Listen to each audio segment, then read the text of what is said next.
Today on GameWorks, we talk about Until Dawn and how video games can improve themselves in the years to come.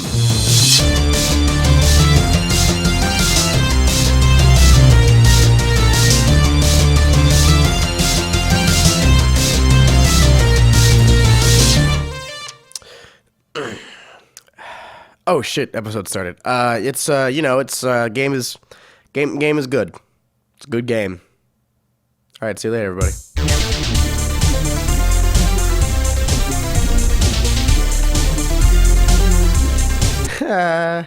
Just kidding.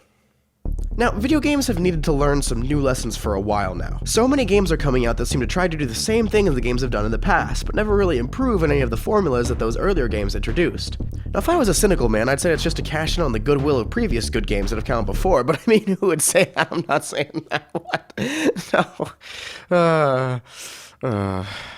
But every once in a while, a video game happens that I think, if it does well enough, could be a game changer for how the industry does its thing. 2015 was a year full of those, and the first one to rise from the terrible video game ashes of 2014 was Until Dawn. What was originally planned to be a PlayStation Move game for the PS3... A what game? Oh yeah, that thing. Man, does anyone own one of those? I'm serious, is there a single person that has that? Has anyone ever had one of those? But then the game was retooled to be slightly less stupid and put out as a normal game for the PS4. Now, if you were some sort of new-to-Earth alien, you might play this game and think it was kinda, well, bad. It's not that scary, the acting is over the top, the writing is 50% sexual innuendo and screaming expletives, and the violence is exploitative. Not to mention the story, which is definitely not subtle, but it doesn't exist as its own experience. It's in the context of the video game market and current mass media as a whole. This game knows that we know about all of its forerunners and plays with your expectations for what the horror genre, both in general and specifically in video games, should do. This game does jump scares, for example, some of the best I've seen in any game. They don't fill you with the dread and frustration that many horror games fill you with, but instead function almost as the poppy butt to a joke.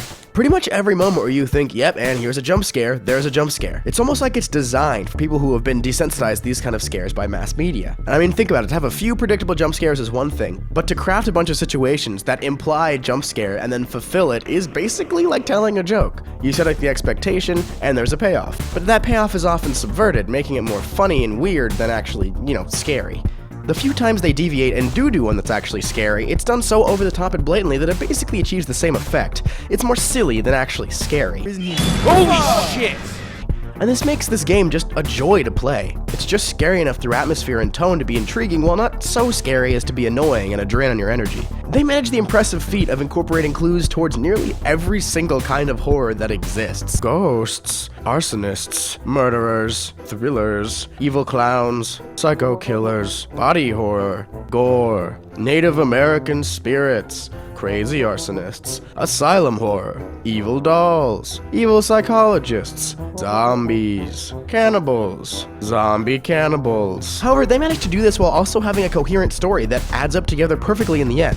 Which, if you think about it, is nothing short of masterful. I mean, consider it. Could you add up the tropes to, say, action movies, throw them all together into one movie, and come out the end with anything resembling a reasonable story? I think it'd be pretty hard to do. Please, won't someone save this hot available female lead from falling off this cliff? And also, she is the president, and also she is a bomb. Fear not, it is I, Bruce Vester Schwarzenhanks, a loose cannon cop and part-time ninja who was recently divorced, a recovering alcoholic, but he's really trying to be there for his kids right now. Hooray, we're saved!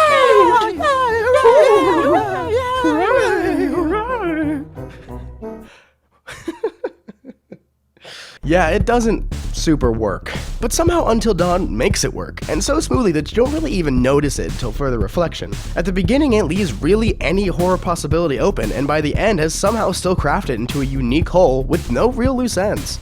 Now, horror in video games has, as of late, become, let's be honest, maybe a little stale. Every modern horror game is pretty much a reskin of Slender, Amnesia, or Resident Evil, but creativity, especially in AAA offerings, but also often in indie horror titles, is lacking. This game, however, is more a video game's answer to Cabin in the Woods, as opposed to most horror games, which have more in common with, say, The Exorcist, or A Haunting in Connecticut. They're there to be scary, but not really campy. Until Dawn is super campy. Maybe one of the first video games I've ever seen that really does camp really well.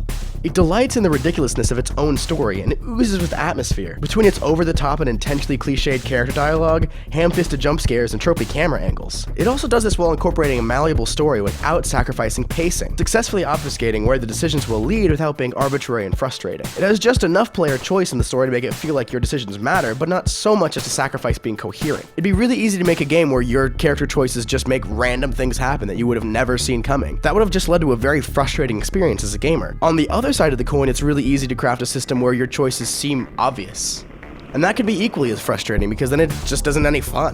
If you can see where the entire thing is going, what's even the point of making? That's the great thing about this game. They managed to strike that balance. You can kill characters in this game, by accident or intentionally if you want to. This is kind of the point of the game, and the game trusts you to get it without holding your hand through it. And also has a plot built so the characters need to be alive for certain plot threads, but don't for others, making their survival fit into any narrative that arises. This level of careful planning extends to the character personalities as well. Instead of having a tension between who the character should be for the story and who the player wants the character to be, it incorporates both actively into the gameplay. For example, Mike, one of the main male leads, gets separated from the group for a large portion of the game, mostly in a creepy asylum. How does he react to this? Is he a stoic, dangerous action hero, or does he cower and fail and take the safe paths? The overall plot isn't much affected by whichever one he chooses, but it creates a totally different character and a totally different feel in the player's head depending on how you play and regard his actions. This adds an entirely new plot dimension to the entire game. Every character has some core traits, but outside of that, you can choose a very large amount. The game also makes the brave, if maybe unintentional decision, to show that it's alright to sacrifice runtime for quality and replayability. So many modern developers are scared of short runtimes, but I and most people will take a well-made, well-polished, and replayable 10-hour game over a broken mess of a 60-hour game any day. This picture is unrelated. Until Dawn also does QuickTime events, even better than I've almost ever seen them. In the game, QuickTime events, or pressing buttons on the controller to make sequences happen on the screen, are used nearly perfectly. See, QTEs have kind of a bad rap that arises from games like Resident Evil or God of War, where they're used a little, lazily. In those games, you're fighting through stuff using your mastery of the game and you're kicking butt and it's awesome, and then suddenly you press buttons in an order. It's pretty anticlimactic. Earlier, you had a direct input to what your character was doing. Before, directions on the joystick and buttons all did very specific, predictable things. Move, jump, attack, so on. It stopped feeling like button presses and you became immersed in the controllable actions of your characters.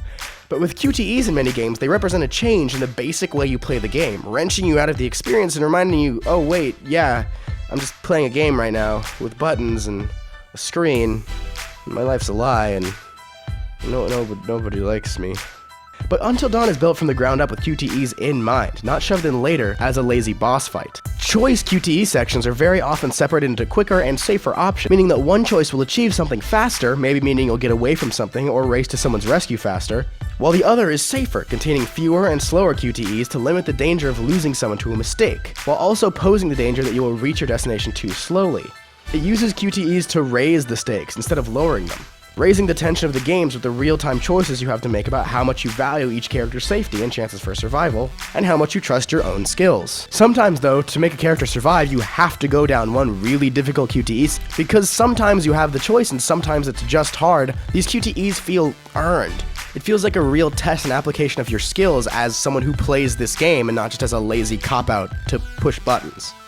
Until Dawn manages to be one of the most self-aware video games to date. Not only its story and campiness and awareness of its own material, but also its self-awareness and how it uses video game mechanics to enhance itself. It takes the features of not only the horror genre, but of other video games of its type, and is one of the best of the many of this interactive narrative type of video game.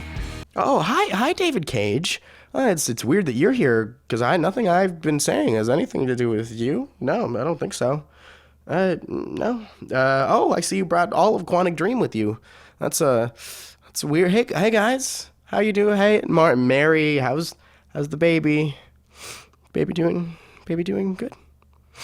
Okay, well, if you guys can all go. Yeah, I'll see you, Mary. Say hi to the baby for me. Doesn't have object permanence yet. All right. But the team behind Until Dawn understands how context affects the game. These shitty jump scares and over-the-top dialogue work because of their context. The QuickTime events work because of their context. The horror atmosphere in multiple genres work because of its context. None of these elements were thrown in haphazardly without thought or out of laziness, and that's really the takeaway.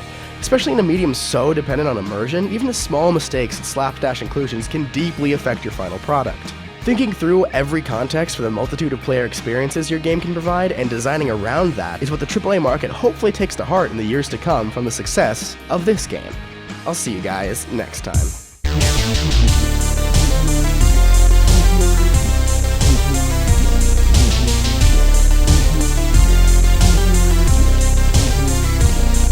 Are you guys actually in different rooms? Yeah, I'm a little bit offended by that. Oh, wow.